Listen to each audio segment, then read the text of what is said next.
Assalamualaikum, halo, berjumpa lagi dengan Ibu Widi. Apa kabarnya hari ini anak-anak hebat? Semoga kalian dalam keadaan sehat dan semangat untuk belajar ya. Hari ini kita akan melanjutkan belajar tema 8 subtema 3 pembelajaran ke-1. Materinya tentang teks fiksi dan hubungan gaya terhadap gerak di lingkungan sekitar.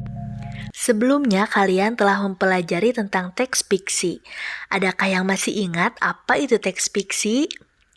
Ya, teks fiksi adalah cerita hayalan. Di dalam teks fiksi terdapat juga jenis-jenisnya. Coba amati gambar berikut ini. Di gambar ini ada seekor semut dan belalang. Kira-kira kalau judul dongengnya tentang binatang, termasuk jenis teks fiksi apa ya? Apakah termasuk sage, mite, fabel, atau legenda? Di dalam teks fiksi terdapat unsur intrinsik, salah satunya adalah tokoh. Tokoh adalah pelaku dalam sebuah cerita. Tokoh dibedakan menjadi dua, yaitu tokoh utama dan tokoh tambahan. Dalam cerita fiksi terdapat tokoh-tokoh yang memiliki sifat yang berbeda. Kita dapat memperhatikan secara seksama sifat tokoh melalui tingkah laku atau perkataan tokoh. Untuk dapat menemukan tokoh dan mengetahui sifatnya, yuk kita simak dongeng berikut ini.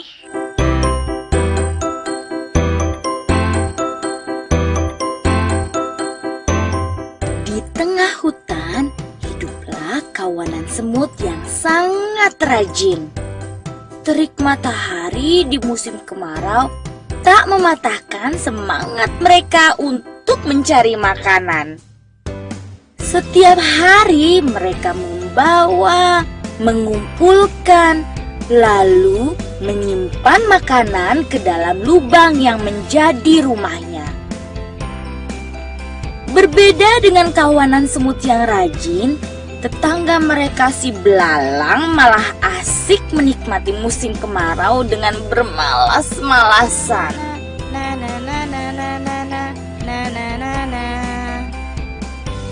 Suatu ketika, kawanan semut rajin itu lewat di depan belalang yang sedang asik bernyanyi sembari memainkan gitar kesayangannya. Hai semut, apa yang sedang kalian lakukan? Kami sedang mengumpulkan makanan untuk persiapan musim hujan. Buat apa? Musim hujan kan masih lama.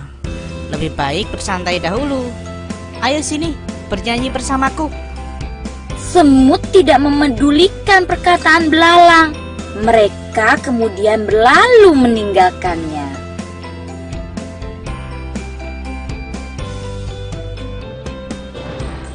Musim hujan pun akhirnya tiba. Kawanan semut tak lagi mengumpulkan makanan. Mereka duduk nyaman di dalam rumah yang hangat sambil menikmati makanan yang berlimpah. Sementara itu, tetangga mereka, si belalang, hanya bisa diam menyesali nasibnya karena tidak memiliki makanan sedikit pun. Ia sedih dan kelaparan.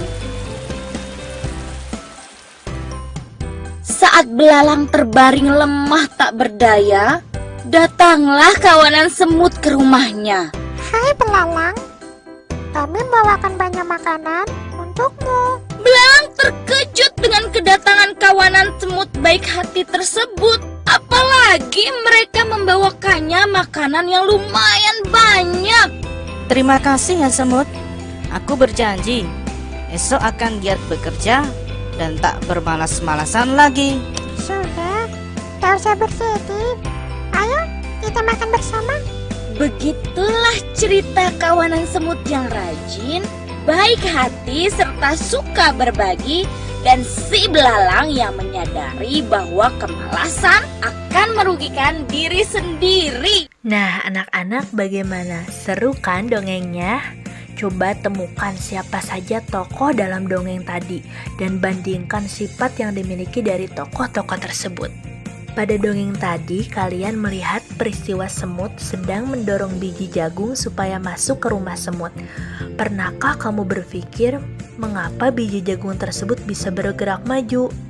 Peristiwa tersebut merupakan salah satu contoh pengaruh gaya terhadap gerak benda. Coba gaya apa yang diberikan oleh semut pada biji jagung itu sehingga menyebabkan biji tersebut bergerak? Lalu bagaimana contoh pengaruh gaya dan benda yang lainnya ya? Nah, kali ini kalian akan mempelajari 4 pengaruh gaya terhadap gerak benda. Untuk lebih jelasnya, yuk kita simak keempat pengaruh gaya dalam dongeng tadi dan di lingkungan sekitar. Pada video yang pertama, terlihat seekor semut sedang mendorong biji jagung. Biji jagung yang awalnya diam, ketika diberikan gaya dorong oleh semut, biji jagung tersebut menjadi bergerak. Pada video berikutnya, terlihat seorang anak sedang membuka dan menutup pintu. Pada awalnya, pintu itu diam. Ketika didorong, pintu menjadi bergerak. Kedua peristiwa itu menunjukkan bahwa gaya memengaruhi benda diam menjadi bergerak. Peristiwa selanjutnya, terlihat rombongan semut sedang berjalan membawa biji jagung. Ketika sedang asik berjalan, semut dipanggil oleh belalang. Langkah semut pun menjadi terhenti. Semut yang awalnya bergerak menjadi diam karena adanya gaya gesek yang diberikan oleh kaki semut. Selanjutnya, terlihat aktivitas anak sedang bermain sepeda. Sepeda yang dikayuh itu melaju. Ketika diberikan gaya dengan menekan rem, sepeda tersebut menjadi berhenti. Nah, kedua peristiwa tadi menunjukkan bahwa gaya memengaruhi benda bergerak menjadi diam. Peristiwa selanjutnya terlihat seekor semut sedang lahap menyantap biji jagung. Biji jagung yang awalnya agak bulat ketika dimakan oleh semut menjadi berubah bentuk. Pada video selanjutnya, terlihat aktivitas anak sedang bermain plastisin. Plastisin ketika ditarik atau ditekan menjadi berubah bentuk. Peristiwa ini menunjukkan bahwa gaya dapat memengaruhi perubahan bentuk benda. Peristiwa selanjutnya terlihat seekor semut sedang berjalan. Ada yang berbelok ke arah kiri dan ada yang ke arah kanan.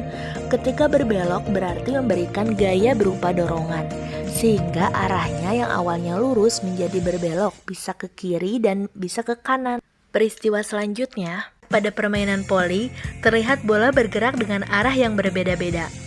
Gerakan bola dipengaruhi oleh pukulan masing-masing pemain. Peristiwa ini menunjukkan bahwa gaya dapat memengaruhi arah gerak benda. Nah, anak-anak, cukup sekian pembelajaran hari ini. Terima kasih dan tetap semangat!